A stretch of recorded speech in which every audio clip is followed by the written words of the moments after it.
Salut à tous et bienvenue sur notre chaîne. Aujourd'hui, on va explorer une histoire complexe, celle de Sophie, qui vit une double vie depuis 3 ans.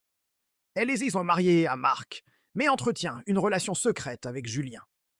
L'objectif ici n'est pas de juger, mais de comprendre les dynamiques humaines qui peuvent mener à des situations aussi délicates. Comment est-ce possible de maintenir un tel secret pendant si longtemps? Qu'est-ce que cela révèle sur la communication ou son absence au sein d'un couple? On va décortiquer les mécanismes psychologiques, les signes souvent manqués et les conséquences émotionnelles pour toutes les personnes impliquées. C'est une bonne histoire qui soulève des questions profondes sur l'amour, l'honnêteté et ce que l'on attend réellement d'une relation. Restez avec nous pour plonger au cœur de cette situation. Pour bien comprendre, il faut revenir au début de leur histoire. Sophie et Marc se sont rencontrés à l'université. C'était le coup de foudre classique. Rire, rêve partagé, une complicité évidente. Ils ont construit leur vie ensemble, pas à pas. Un mariage, un appartement, des projets de voyage. De l'extérieur, ils incarnaient le couple parfait, celui que tout le monde admire. Leurs amis les décrivent comme fusionnels, toujours main dans la main. Mais comme souvent, l'image publique cache une réalité bien plus nuancée. Au fil des années, une routine s'est installée. Les conversations profondes se sont raréfiées, remplacées par des discussions sur les courses ou les factures. L'attention et les petites surprises du début ont laissé place à une sorte de confort silencieux, presque automatique. Ce n'est pas qu'ils ne s'aimaient plus, mais la passion s'était transformée en une affection tranquille, peut-être trop tranquille pour Sophie. Elle a commencé à se sentir invisible, comme si son rôle était défini et ne pouvait plus évoluer. C'est dans ce contexte de vide émotionnel que le changement a commencé à s'opérer. La rencontre avec Julien n'était absolument pas planifiée. C'était lors d'un séminaire professionnel. Julien était un collègue d'une autre filiale. Le premier contact fut purement amical. Ils ont découvert des passions communes pour la randonnée et la photographie. Leur discussion était fluide, passionnante. Pour la première fois depuis longtemps, Sophie se sentait vraiment écoutée, comprise dans ses aspirations personnelles, au-delà de son statut d'épouse. Julien lui posait des questions sur ses rêves, ses peurs, des sujets qu'elle n'abordait plus avec Marc.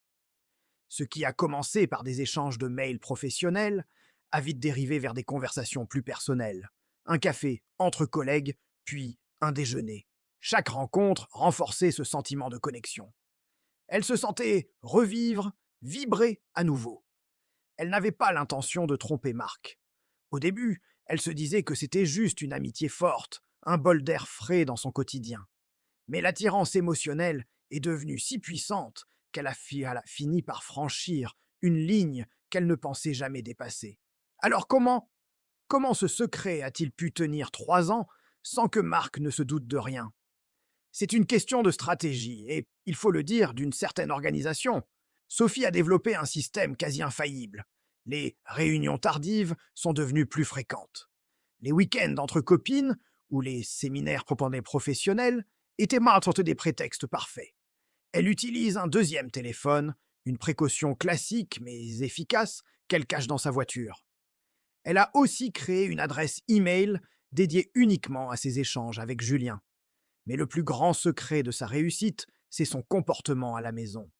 Loin de devenir distante, Sophie a redoublé d'attention envers Marc.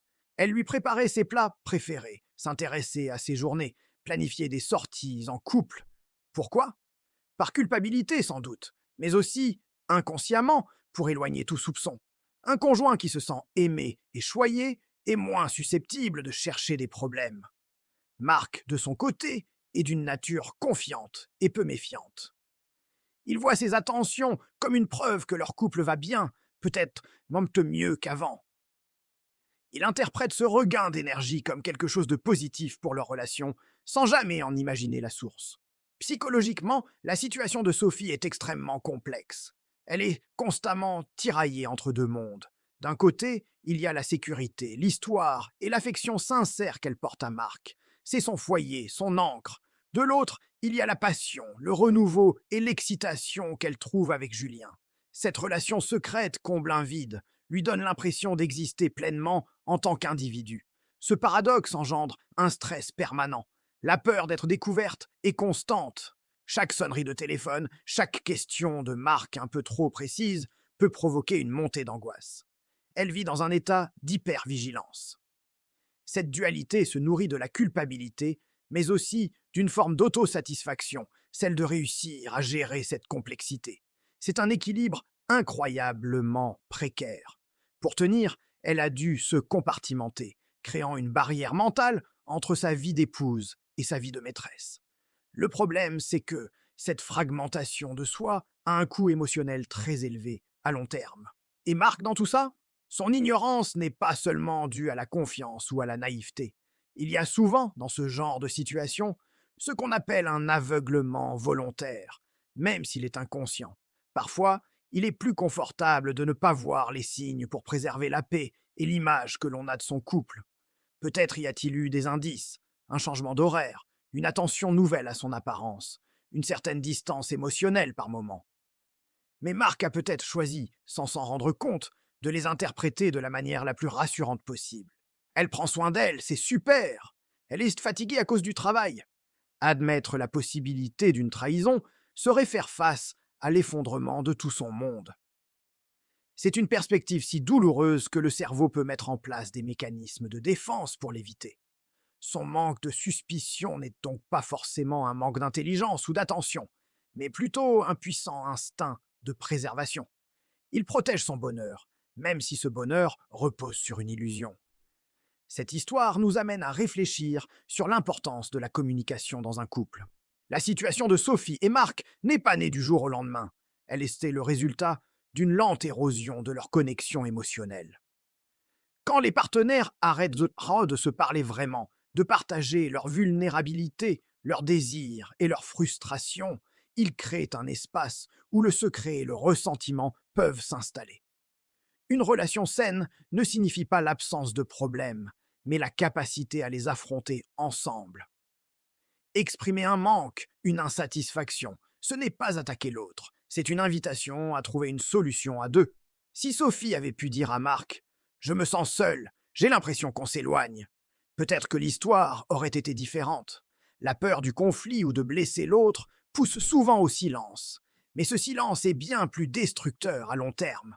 La clé est de maintenir le dialogue ouvert, honnête et bienveillant, même quand c'est difficile. Quel avenir pour ce trio involontaire? Les situations basées sur le secret sont rarement durables. La pression devient souvent trop forte. Sophie devra un jour faire un choix.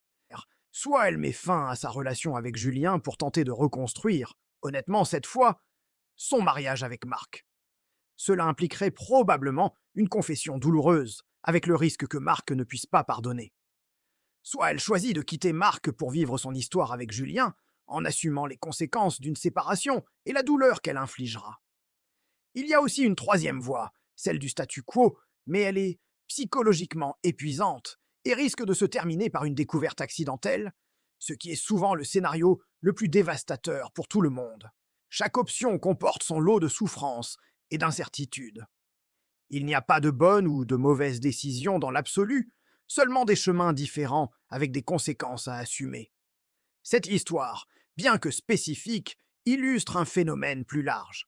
Elle nous rappelle que l'image parfaite n'existe pas et que chaque relation a ses failles.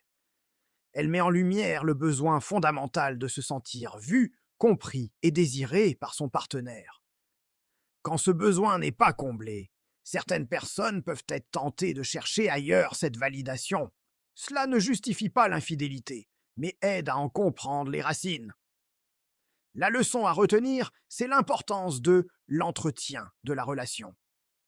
Un couple, c'est comme un jardin. Il faut l'arroser, enlever les mauvaises herbes, s'assurer qu'il reçoit assez de soleil. Cela demande des efforts constants, de l'attention et, surtout, une communication authentique. Ignorer les petits problèmes, c'est prendre le risque qu'ils ne deviennent des gouffres infranchissables. Merci d'avoir suivi cette analyse avec nous. C'est un sujet délicat et nous espérons l'avoir traité avec le respect qu'il mérite. Si cette vidéo vous a fait réfléchir, n'hésitez pas à laisser un commentaire pour partager votre point de vue, toujours dans la bienveillance. Qu'auriez-vous fait à la place de Sophie ou de Marc? Vos expériences sont précieuses.